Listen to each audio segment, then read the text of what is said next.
Did you notice I have pumpkins? I got some decorations. Just want a scary movie on Halloween. This is that. I love a ghost story. But then that's the debate though. Is Nightmare Before Christmas a Halloween movie or a Halloween movie or a Christmas movie? Yes, I'm remembering the ending, but I shan't say it, but it's very good. Your opinion is wrong and you're wrong.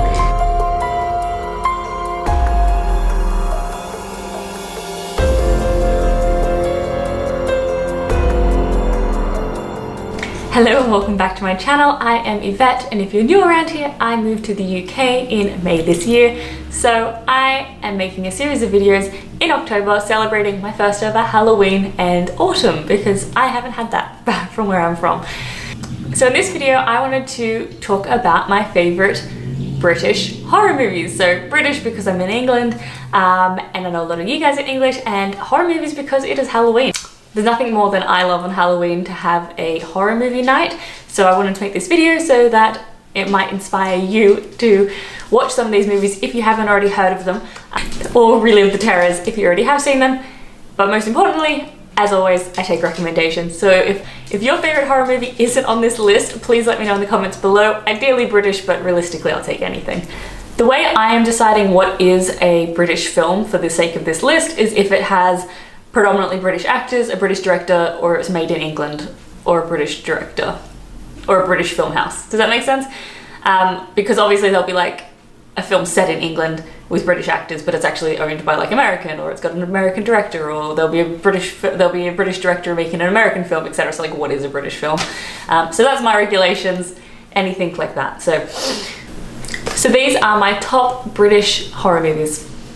My ultimate British horror movie, but probably my ultimate British film of all time, is actually Shaun of the Dead. It's Simon Pegg and Nick Frost. It is kind of almost a parody on the zombie culture, but I did put it in here because I know technically it's probably a comedy, but I like to put it in this list because there are some jump scares in there that still get me. So I'm like, it's still a horror, it's still scary. So I love that one. It was made in the early 2000s, and it actually has a few different ones, like End of the World, and then it's called the Cornetto Trilogy. There's another one where they go to the country town. I can't remember what it's called. How annoying. But all their films are great. Shaun of the Dead is obviously iconic. It is the #1.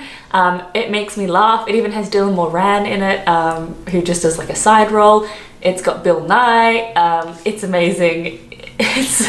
If you haven't seen it, you have to watch it. It is quite old, so I'm assuming most people have seen it, but my favorite.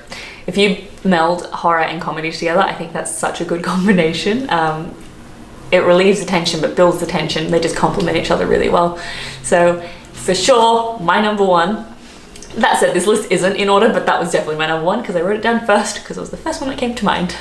#2 on my list is called The Awakening. So obviously, when you're looking at Shaun of the Dead, it's obviously quite a well-known film. Excuse me, Bambi. Leave your butt in our video. Yes, The Awakening is a bit more niche. It isn't as big, wasn't as quite the hit success that Shaun of the Dead was. However, I think it is on Netflix, so you can still watch it. It is about a woman that goes to an orphanage. I don't want to give away the twist, there is an ending. So how do I do this without giving away the ending? A woman in like Victorian England goes to an orphanage in Big Manor House, and yes, I'm remembering the ending, but I shan't say it, but it's very good. And it's haunted. And yeah, and people don't know if she's insane or if it's real. It has Umbridge, whatever the actress for Umbridge in Harry Potter is, she's in it.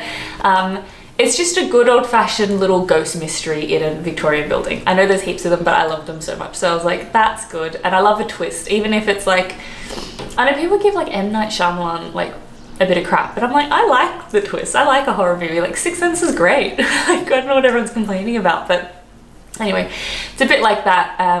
The acting is good. The scene is good. The twist is like unpredictable. It's not one I've seen in any other film. Like, I can't. It's a good one. Definitely give it a watch if you've got Netflix. I put #3 on here. You might correct me on it. I put Rocky Horror Picture Show. I don't even know if this is British, but I googled it just to like jog my memory, and it came up, and I was like, well, if it is British and everything, then it should be on the list because I know it's iconic, but I also haven't seen it, so I can't say per se, but I don't know why it's on the list if it wouldn't be. So, but also I don't think Tim Curry, it's Tim Curry, isn't it? I think he's American because he's It. Maybe he's British and I don't know anything because I thought Matt Berry was American for some time. So I don't know, but Rocky Horror Picture Show. You guys can tell me if it is in fact British. If it is British and the list was right, I will watch it this year and that could be my Halloween film of the year since it is an iconic film that everyone references and it's a bit bad that I haven't seen it. So it's up to you whether or not I watch it. Or you could say it is British but don't watch it, it's not very good. And the next one on the list is The Corpse Bride.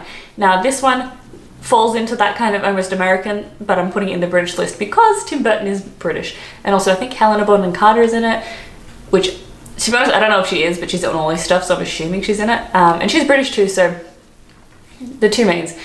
British, but I thought The Corpse Bride is great. It's like that kind of Nightmare Before Christmas-esque style of animation. Yes! Although I should put Nightmare Before Christmas because that was Tim Burton. What? They can go together on this list. But then that's the debate though, is Nightmare Before Christmas a Halloween movie or a Halloween movie or a Christmas movie? Either way, they're both very good. It's kind of got that eerie, spooky vibe to it, but not like that direct like jump scare-ness that you get with a lot of horror films. So not everyone's gonna want to watch a jump scary, actual scary film. You want that like spooky vibes, but that's not really scary, like Hocus Pocus or something. So that's more Nightmare Before Christmas, Corpse Bride kind of vibe. Has a bit of humor in it. Honestly, I just love the animation style. It looks very cool. It's very unique. And I think Tim Burton does better in these type of films. When he makes a live action, it looks a little weird sometimes because he goes quite cartoony. So when you give him a cartoon, it's a sweet spot. So definitely watch those, but realistically, who hasn't seen those ones? They're amazing. The next one on my list is The Woman in Black. Now this is online. It didn't have great reviews. It stars Daniel Radcliffe. I really enjoy this one. It's about a guy that is from out of town and he goes to a small town and there's a house that, I don't know why he's going to the house, but that's haunted by the woman in black. And he's trying to solve that case. I had to put this on because I love Daniel Radcliffe because I love Harry Potter and him as a human is just great and I love him. So he can do no wrong in my eyes. It's once again, it's a good old-fashioned scare film, not like rewriting the history books of what a scary movie is or what a horror movie is, but it's a good time, it's what you want. Not everything has to be, you know, category changing, you know? Just want a scary movie on Halloween, this is that. I love a ghost story. Next one is The Hollow. The Hollow is about a woman who buys a house in Ireland, I think it was, out in the nowheres, and you kind of see how things unfold. I don't want to say too much, but that one's on Netflix as well. It's a good classic horror. That one isn't as well known, so this is put on here more for that. This and The Awakening are like two that aren't classics, so you're more likely to get a good recommendation for a film out of this list, so this is on there for that reason. I like thrillers. I've called this a horror list, but realistically they're all thrillers because I don't really like gore. My next one's a classic. I can't make a list of British Halloween horror movies without mentioning American Werewolf in London. This one's from the 80s. It has everything in its 80s glory, the clothing, the music, the cinematography, it screams 80s. So if you want a flashback to another time, American Werewolf London is great. Also shows London in the 80s, which is very different to how it is now, which is very cool.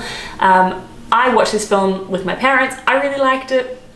It kind of holds up. I wouldn't say it's as scary because, like, you know, just technology's moved fast, so things that were scary in the 80s aren't necessarily scary now, but the story is still good, the actors are still good, it's still interesting to me. You're very good at trying to distract me today. You know, she was ignoring me until I pulled the camera out. She loves the camera! But yeah, so I still really enjoyed it despite it being a bit older. For other reasons, more it was like engaging just because it was a kind of a capsule in time rather than like scary, but it's still very cool. Like The Exorcist isn't really scary anymore if you watch it. So, yeah, so definitely recommend it, particularly if you're like abroad and you want to kind of see what London's like. It's very cool. And you can go, if you're watching it and you're going to London, you can watch it and then go to all the spots that they filmed it in. So that's fun too. My last one on the list, I thought I have to mention at least one actual horror movie on this list, and that is 28 Days Later. classic zombie film. So I put Shaun of the Dead, which is kind of like a trope, like a twist on a theme, whereas 28 Days Later is actually a proper horror film set in the UK, starts in London. It's very cool to see just London with no people in it, because you don't really get that. And you see the outbreak, it's a survival story, it's a group of people trying to make it through the zombie apocalypse. It is gruesome. The zombies in this one are fast, which is different from like traditional zombies. You know, they kind of just like hobble around, but these zombies are Speedy Gonzaleses. So it makes it a bit more thrilling, a bit more scary. It holds up. It was made in 2000s, so technology has moved on, but this movie is still very good and holds up despite, because sometimes it's technology, but I think they use a lot of practical effects in terms of the gore and that, so it's still very good. This is probably my favorite zombie movie of all time, regardless of what country we're talking about. This and Dawn of the Dead, because they kind of spawned a whole category of films. And without 28 Days Later, without Dawn of the Dead, you wouldn't have Shaun of the Dead, which is obviously the best of this list. So I want you to tell me in the comments below your favorite horror movies and thrillers. Obviously I like ghost stories and thrillers, less actual horror, although Saw was very good. But please give me your recommendations in the comments below. So I would love to get all your recommendations in the comments below. Tell me what your favorite film is. Was it on this list? Was it not? But I want to know if I've actually seen it, and then if I haven't seen it, I can rectify that. And I'm gonna do it all within the spooky season. Did you notice I have pumpkins? I got some decorations because we got a really high budget for these videos, clearly. If you like this video, please give it a thumbs up and tell me in the comments below, like I said, any movie recommendations, your favorite films. Do you agree or disagree? You're like, Shaun of the Dead was crap. Your opinion is wrong and you're wrong. See, Bambi's upset about it. Remember to hit subscribe so I can see you next time. Thanks so much for watching. Bye. I gotta deal with her.